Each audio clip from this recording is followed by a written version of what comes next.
I want to demystify enlightenment because in essence, it is just an extremely heightened sense of awareness.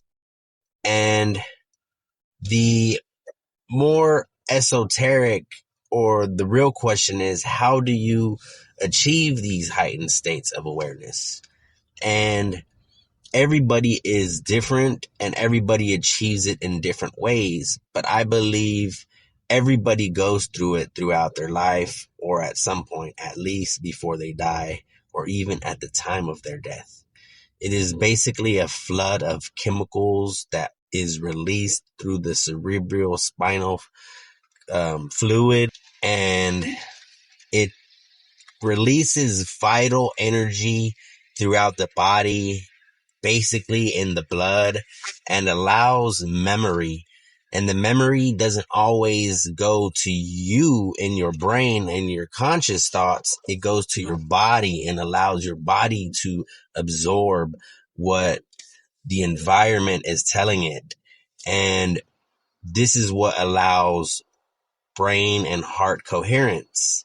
So it's not just aligning your emotions or your thoughts with your um, endeavors in life. It is more than that.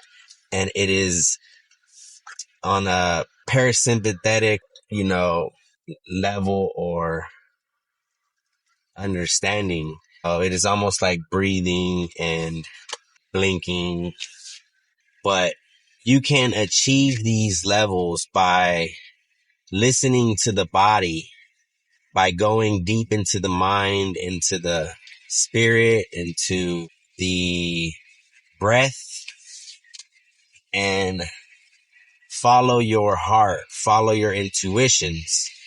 Ask as many questions as you can and look them up and get the understanding and the meaning of words.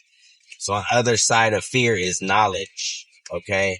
And this is the most important thing you could get in life and do, build purpose, to have meaning, is to have confidence.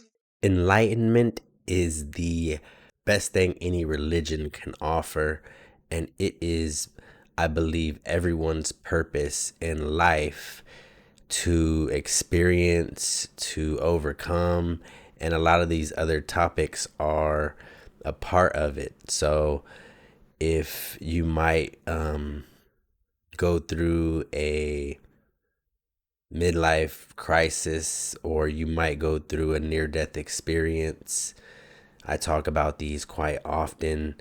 When I was going through my experience, I thought I was going to die because I was receiving so much information and knowledge. I didn't know what was going on, but it was what I was asking for, and I was going through a lot of different spiritual practices. Basically, there are different fasting, meditation, breathing techniques, movement. I say pleasure and pain. So you will have lots of different experiences with just life. A lot of different phrases you'll hear.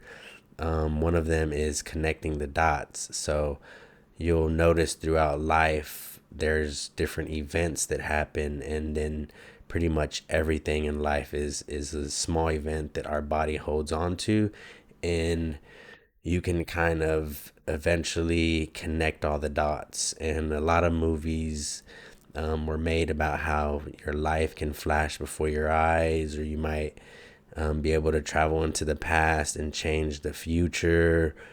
But it's basically learning to break down the ego and come into oneness with who you are really meant to be and who you're called to be. So a lot of people have underlying fears, phobias, or just running on autopilot or subconscious programming. And a lot of this is because of the ego or the identity that was built through these systematic truths. They are something we have to hold on to, but they're often I say vision opposites, so they're not often supposed to be fundamental message in life. It often changes. So, with vision opposites, we often need to look at things in a different way or look for a deeper meaning into everything, because there are kind of sub level knowledge or understanding, and then it gets deeper with all language, because it's a human construct, time, measurement, but it all has to do with the body or the earth. And that's why you have to learn physics, um, geometry, cosmology, different things that deal with nature, and figure out the real meanings behind everything, so then you can connect the dots yourself and see how life is working and how your belief system was created. And that way you can become one with the earth, one with the world, if you will, and what God has called you to be. You don't have to believe in God. You can believe in anything.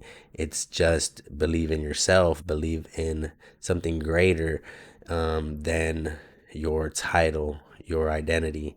Believe in the truth. Love you guys, and we'll see you in the next one.